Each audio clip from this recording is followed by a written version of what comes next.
काशी के अनसुने रहस्य में आप सभी का स्वागत है। और आज हम विश्वनाथ मंदिर से होते हुए मणिकर्णिका घाट की ओर जा रहे हैं। विश्वनाथ कॉरिडोर और ये मणिकर्णिका द्वार है मणिकर्णिका घाट की ओर जाने के लिए।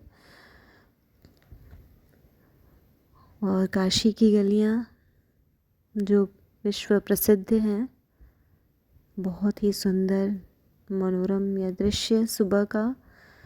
सुबह ही बनारस और बीच बीच में भजन शिव जी के, हनुमान जी के सब प्रातःकाल सुनने को मिलते हैं। और जब हम जा रहे थे तो वहाँ पर बहुत सारे लोग शिव जी का दर्शन करने के लिए, विश्वनाथ जी का दर्शन करने के लिए लाइन में लग चुके थे। और बहुत सारे ग्रामीण महिलाओं का एक समूह था जो भोजपुरी में कुछ गीत गाते हुए जा रहे थे। प्रभात फेरी करते हुए लोग भी मार्ग में मिले। तो सुबह ही बनारस आपको यदि देखना है तो आप 4 बजे ही सुबह उठकर वहाँ पर पहुँच जाएं और आपको वो सभी दृश्य वहाँ देखने को मिलेंगे।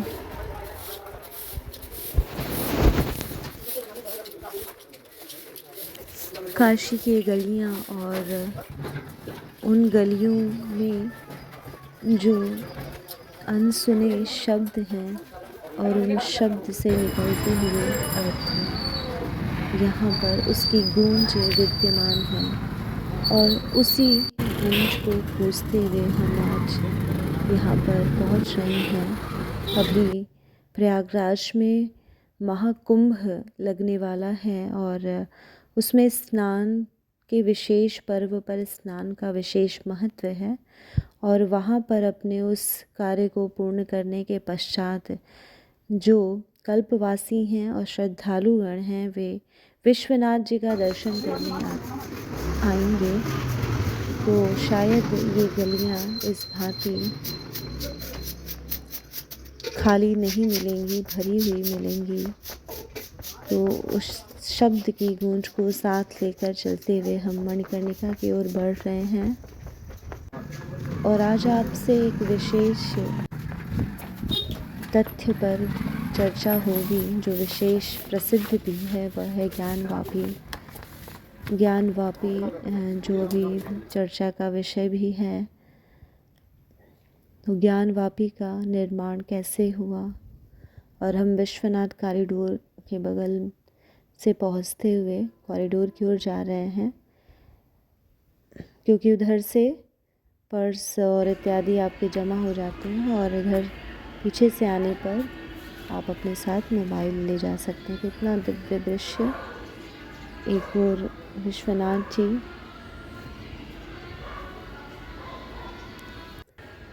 और मणिकर्णिका माँ गंगा, एक और अवसान इस पंच महाभूत तत्व की का विलय, और माँ गंगा और ऊपर आकाश।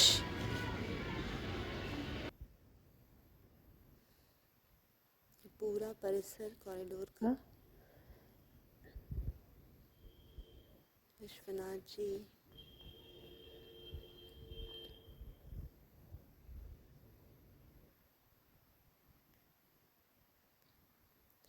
सुबह आने का अपना अलग आनंद है।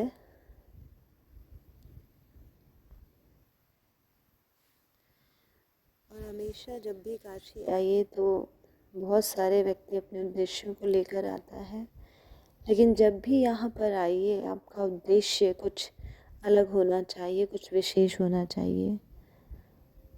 उसी विशेष उद्देश्य, विशेष जो ऊर्जा है, अनुभूति है, उन्हीं अनुभूतियों को महसूस करना, उनका आभास करना ही काशी यात्रा का मुख्य उद्देश्य होना चाहिए। अल्पाहार के लिए एक रेस्टोरेंट बना हुआ है बगल में। काशी ये शंकराचार्य जी हैं। सूर्योदय की चमक, काश्यते प्रकाश्यते ते काशी, जो चमकीला स्थल है, जो चमकदार है, जो प्रकाशमान है, प्रकाशवान है, वह है काशी।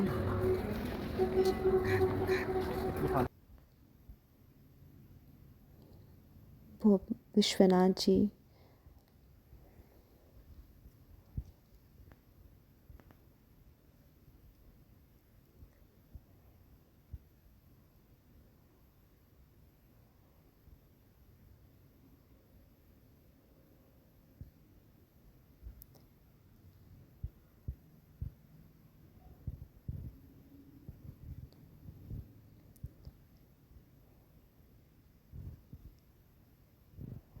मन में जो भी विचार आज आ रहे हैं वह काशी के इस प्रांगण में आने के बाद और भी बढ़ते जा रहे हैं।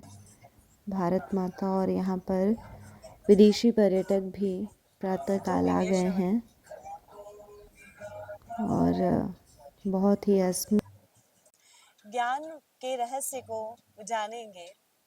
ज्ञान वापी में ज्ञान और वापी ज्ञान तो था ही, क्योंकि जो शिवलिंग अविमुक्त क्षेत्र में स्थापित है, वह शिवलिंग यदि हम पूर्व की कथा को सुने तो भगवान आदि परमेश्वर और आदि शक्ति ने इस क्षेत्र में प्रवेश कर इस क्षेत्र को सर्वप्रथम निर्मित किया।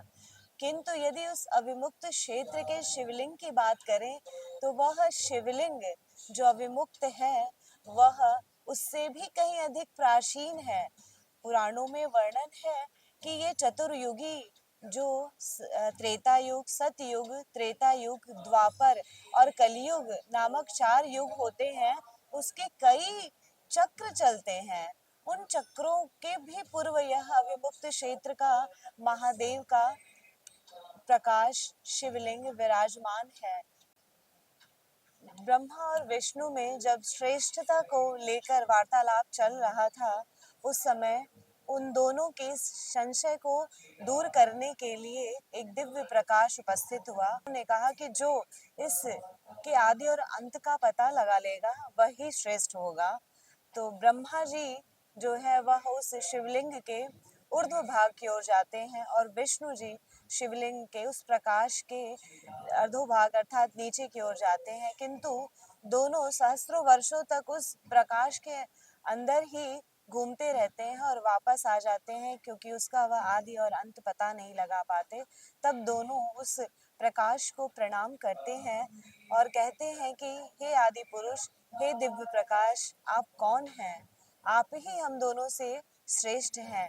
वही जो दिव्य प्रकाश प्रकट हुआ था वह इस काशी के अभिमुक्त क्षेत्र में विद्यमान शिवलिंग है, जो कि ज्ञानवापी में स्थित है। उस शिवलिंग का आकार का वर्णन काशी खंड में किया गया है कि वह बहुत ही विशाल है, लगभग 12 फुट से कहीं अधिक है। उसकी जो वह स्थूल स्वरूप में जो हमारे समक्ष है, और वह एक गहरे हरे रंग का है, ऐसा वहां पर वर्णन किया गया है। दूसरी बात है कि वह प्रकाशमान शिवलिंग जो आदि अर्थात बहुत प्राचीन प्राचीन क्या युगों से भी क्या चारों युग के क्रम से भी प्राचीन यह अभिमुक्त क्षेत्र है, ऐसा इन पुराणों में उल्लेख के द्वारा हम अनुमान कर सकते हैं। इसलिए काशी की प्राचीनता तो हम युगों से भी प्राचीन इस काशी को कहते हैं। और यह ज्ञानवापी क्षेत्र में जो शिवलिंग जो प्रकाशमान है उसको हम प्रणाम करते हैं। ज्ञानवापी में वापी की एक कथा है जो ईशान से संबंधित है। ईशान जो महादेव का एक नाम है, किंतु उस ईशान कोण को, या हम कहते हैं कि इस पूरे वास्तुशास्त्र की जब उत्पत्ति हुई तो पूर्व, उत्तर, पश्चिम, दक्षिण जो दिशाएं बनी, उन दिशाओं के आधार पर वास्तु भी बने और दिशा और प्रदिशा बनी। उसमें उत्तर और पूर्व का जो कोना होता है, कोण है, वह ईशान होता है और उसे भगवान शिव का ही पर्याय माना जाता है। तो ईशान कोण को एक पुरुष की संज्ञा दी गई। वह ईशान उत्पन्न हुए। और उन्होंने जब काशी के इस क्षेत्र के ऊपर से जा रहे थे, तब वर्णन है कि न ही जल था, न ही यहाँ पर गंगा नदी थी, न ही यहाँ पूजा पाठ या कुछ भी अनुष्ठान करने के लिए जल तत्व ही विद्यमान नहीं था, ऐसा कहा जाता है। और मात्र केवल मणिकर्णिका, जो भगवान विष्णु ने अपने चक्र से चक्र पुष्करिणी का निर्माण किया था, वह मणिकर्णिका विद्यमान थे। और उसमें जो उन्होंने अपने स्वेद से जल भरा था, जल पूरित किया था, केवल वही जल विद्यमान था।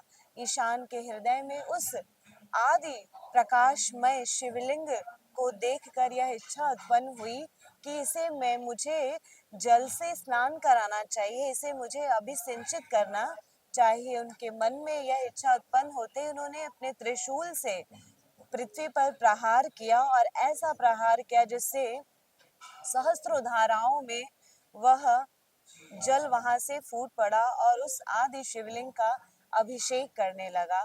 वह अभिषेक करने से ही वह ज्ञान, अर्थात जो प्रकाशमान शिवलिंग है, जो संपूर्ण तत्व को व्याख्यायित करता है, उस ज्ञान में उस जल के प्रस्फुटन से, भरण से वह पूरा क्षेत्र भर गया और वह वापी कहलाया, कुआं कहलाया। यही है ज्ञान वापी। इसे काशी खंड में ज्ञानोदय तीर्थ भी कहा जाता है। और उस तीर्थ में भगवान भोलेनाथ, विश्वनाथ कहते हैं कि जो उस तीर्थ में स्नान करता है, उस तीर्थ के जल से मेरा अभिषेक करता है, उसे मैं विमुक्त कर देता हूँ। और उसके ही दक्षिण कोण पर माँ भगवती पार्वती, जो श्रृंगार गौरी के नाम से विद्यमान है आज भी, वहां पर उस समय ये वर्णन है कि माँ को जो कलश से स्नान कराया जाता है, वह स्नान किया हुआ जल ही जाकर उस कुंड में भगवान आदि प्रकाशमय शिवलिंग को अभिसिंचित करता है। और वैसे शिव का जल का आचमन करने से मनुष्य को मोक्ष मिल जाता है, वह तर जाता है, उसे मुक्ति मिल जाती है। यही है ज्ञान वापी की जो कथा है। ईशान कोण, ईशान से, ईशान पुरुष से उत्पन्न किया हुआ जो जल है, वह जल उसमें पूरित हो जाता है और वह बन जाती है वापी।